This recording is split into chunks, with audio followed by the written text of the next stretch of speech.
Hey, Coach Brad from TFW South Surrey. Today we're going to be going over the squat and finding your stance that's specific to your hip anatomy. So your hip anatomy is going to determine whether or not you're able to squat ass to grass or all the way down, or whether you're just going to get to parallel. Some you may not even be able to get down to parallel, and that is going to be fine. You may be able to work ankle mobility or other hip mobility things, and after a while you'll be able to get lower. But dependent on your hip anatomy is going to determine how low you can squat before we start getting into that posterior pelvic tilt, or butt wink as it's known, where that butt tucks underneath you. As you go into that squat, your lower back starts to round. It leads the risk of herniating a disc even higher. So how can we determine how your stance should be so that we save your lower back and we start hitting those personal records? One way we can determine the basics of your hip structure is you can grab a dowel or a pole, something sturdy, and all we're going to do is stand up nice and tall, keeping a core engaged, neutral spine. How high can we lift one knee up without any movement in that lower back or pelvic? Soon as you feel that butt start to tuck or that lower back start to round, we can try coming out a little wider. Is that better or worse? Come a little narrower. Find where you're able to get that knee up as high as we can without any movement in the lower back or pelvic. We can go for both sides. One may be slightly different than the other side.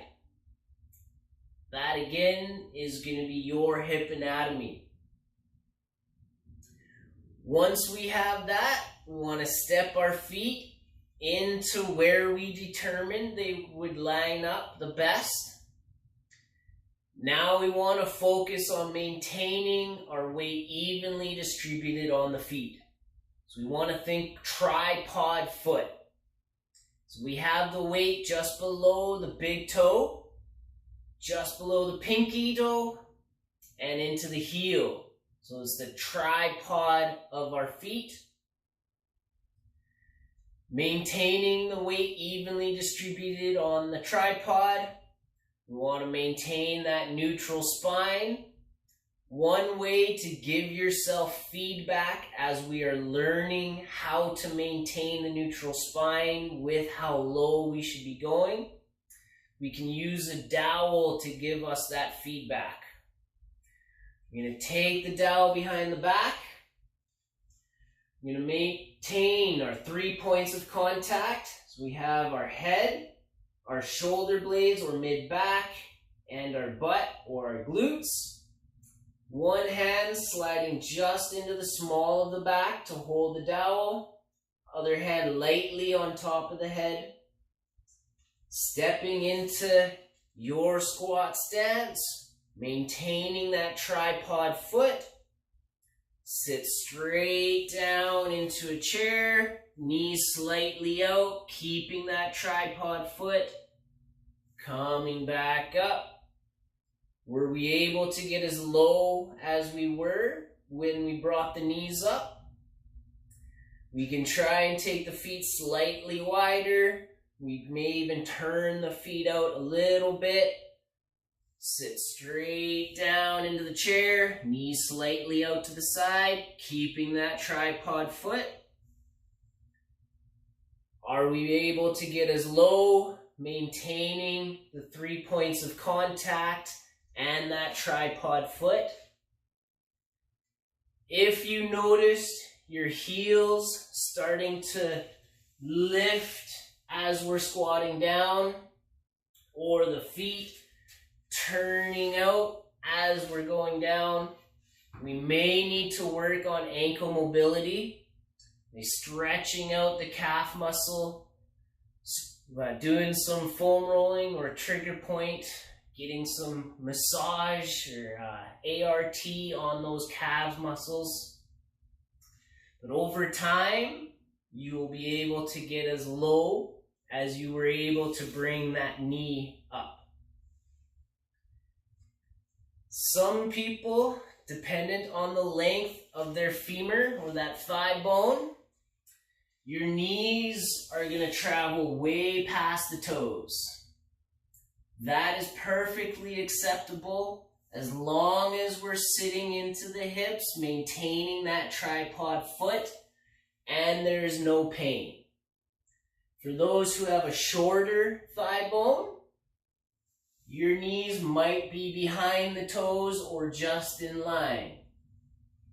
Again, dependent on your bone and hip structure, is going to be determined on where those knees line up, where our feet line up, and how low we can sit into that squat.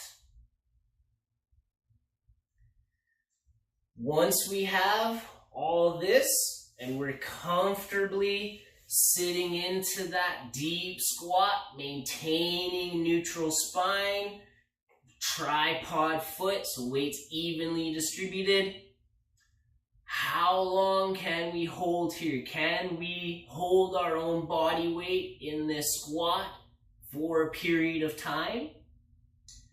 Once we have mastered our own body weight in that squat, then we can start adding weight.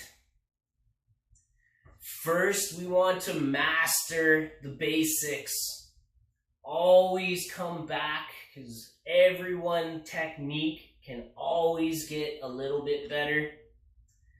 Having that second pair of eyes, like a coach, to coach you through what you need to work on to get the best squat, so that we can start hitting the personal records every time we hit them. Or you can film yourself and use that footage to go over what you need to work on and go from there.